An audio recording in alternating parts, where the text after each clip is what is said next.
UP का election करीब है।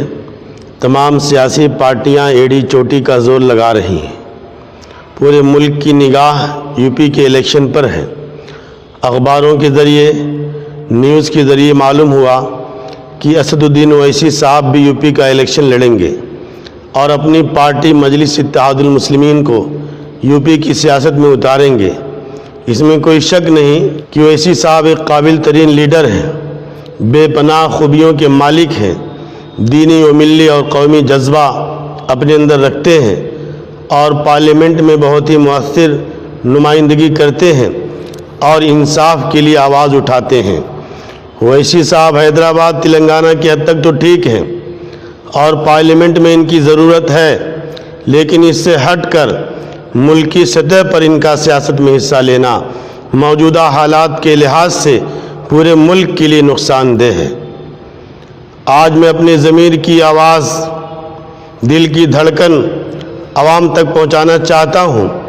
चाहे कोई मुझे बुरा कहे या मुझे गालियां दे, इसकी परवाह नहीं। बिरादरान इस्लाम, मेरा ये पैगाम दिल के कानों से सुनो, ठंडे दिल से गौर करो, जज्बात में आकर होश मत खो, मेरे एक एक लफ्ज़ को बार बार सुनो। मेरा ये दावा है कि अगर यूपी के इलेक्शन में असदुद्दीन ओवैसी साहब हिस्सा लेंगे तो बीजेपी की जीत यकीनी है। हो सकता है 2-4 सीटें मिल जाएं, इससे फ़ायदा कम नुकसान ज़्यादा होगा। ओवैसी साहब का सियासी चेहरा कट्टर मुस्लिम पंथी की हैसियत से हिंदुओं में जाना पहचाना जाता है और बीजेपी भी यही चाह रही है कि ओवैसी साहब यूपी में ज़रूर हिस्सा लें। जब इस मामले में ओवैसी साहब की मुखालफत की जाती है, कोई मशवरा दिया जाता है, बहुत से मुसलमान खुसूसन मुस्लिम नौजवान बेकाबू हो जाते हैं, जोश में आ जाते हैं कि कब तक हम गुलामी की ज़िंदगी बसर करते रहेंगे, कब तक दूसरी पार्टियों के पीछे चलेंगे, क्या हमारी अपनी नई पार्टी नहीं होनी चाहिए? ओवैसी साहब मुल्क में क्यों इलेक्शन नहीं लड़ सकते? कब तक डरते रहेंगे? ओवैसी साहब ही इस वक्त मुल्क के सबसे बड़े लीडर हैं, मुसलमानों के मसीहा हैं। ऐसी जज्बाती बातें लोग करते हैं। याद रखिए, सिर्फ जज्बाती जोशीली तकरीरों से मसाइल हल नहीं होते। ओवैसी साहब पूरे मुल्क में जहां गए हैं वहां बीजेपी को फ़ायदा हुआ है। ओवैसी साहब अगर 2-4 सीटों पर लड़ते हैं तब भी इसका असर पूरे स्टेट पर पड़ता है। ओवैसी साहब को मेरा मुखलिसाना मशवरा यही है कि आप बराए मेहरबानी यूपी की सियासत में हिस्सा मत लीजिए। यूपी एक हसास रियासत है जहां मजहबियत का गलबा रहता है, जहालत ज़्यादा है, मजहब के नाम पर वोट की सियासत होती है। मुसलमानों का ये नज़रिया कि कब तक दूसरी पार्टियों के ताबे हम रहेंगे, क्या हमारी अपनी कोई पार्टी नहीं होनी चाहिए? फ़िलहाल मुल्क के जो हालात हैं, ऐसे में अपनी अलग पार्टी के बारे में सोचना गलत है और ये हकीकत है कि हिंदुस्तान में मुसलमानों की अपनी अलग सियासी पार्टी नुकसानदेह है। इस वक्त मुल्क बहुत नाजुक मोड़ पर है। फ़िरका परस्त ताकतें इस मुल्क को हिंदू राष्ट्र बनाने का ख्वाब देख रही हैं। लिहाजा हमें मुत्तहिद होकर फ़िरका परस्त ताकतों के ख़िलाफ़ डट कर मुकाबला करना चाहिए। ओवैसी साहब को पूरे मुल्क में क्यों नहीं लड़ना चाहिए? मैं बताना चाहता हूँ, जिनको कुछ सियासी बसीरत हासिल है वो अच्छी तरह जानते हैं अगर पूरे मुल्क में ओवैसी साहब को चंद सीटें मिल भी जाती हैं तो भी फ़ायदा कम नुकसान ज़्यादा है। चंद सीटें जीत कर हम कुछ नहीं कर सकते। आपने बिहार में देखा, ओवैसी साहब को 5 सीटों पर कामयाबी मिली।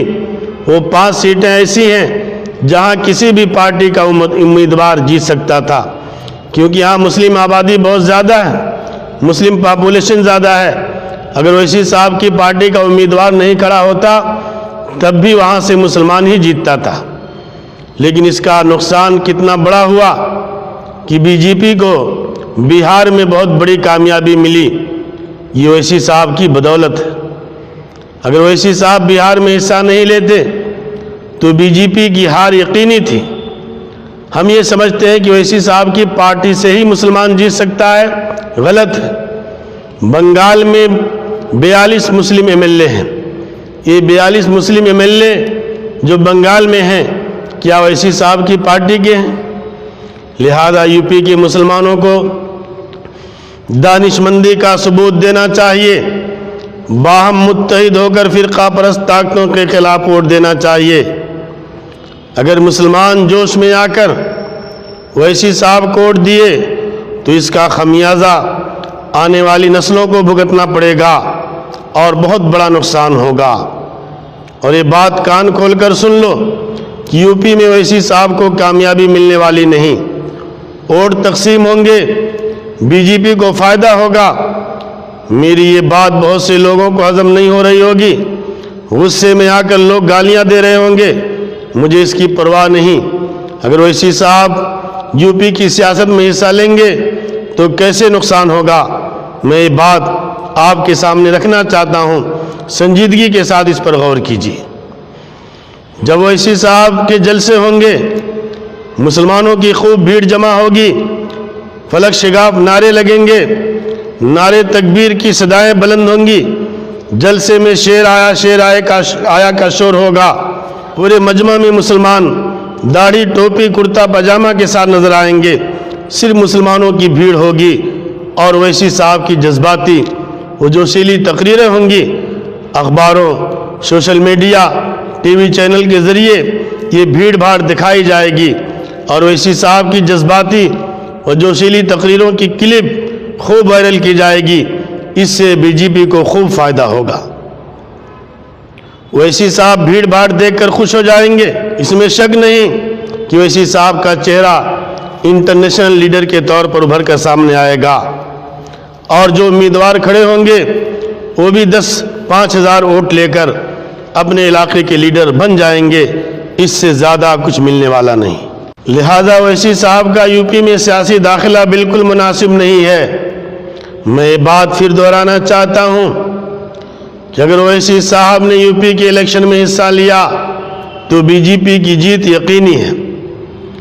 میرا ایک سوال ہے اویسی صاحب سے، اور آپ بھی یہ سوال اویسی صاحب سے پوچھئے کہ حیدرآباد شہر چھوڑ کر پورے تلنگانہ اسٹیٹ میں آپ اپنا کوئی امیدوار کیوں نہیں کھڑا کرتے؟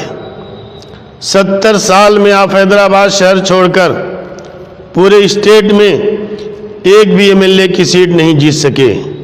کیا تلنگانہ اسٹیٹ میں مسلم آبادی نہیں؟ نظام آباد، کریم نگر، جگتیال، عادل آباد، نرمل، ورنگل، محبوب نگر، ظہیر آباد، وقار آباد، میدک، ان مقامات پر مسلمانوں کی کافی تعداد موجود ہے۔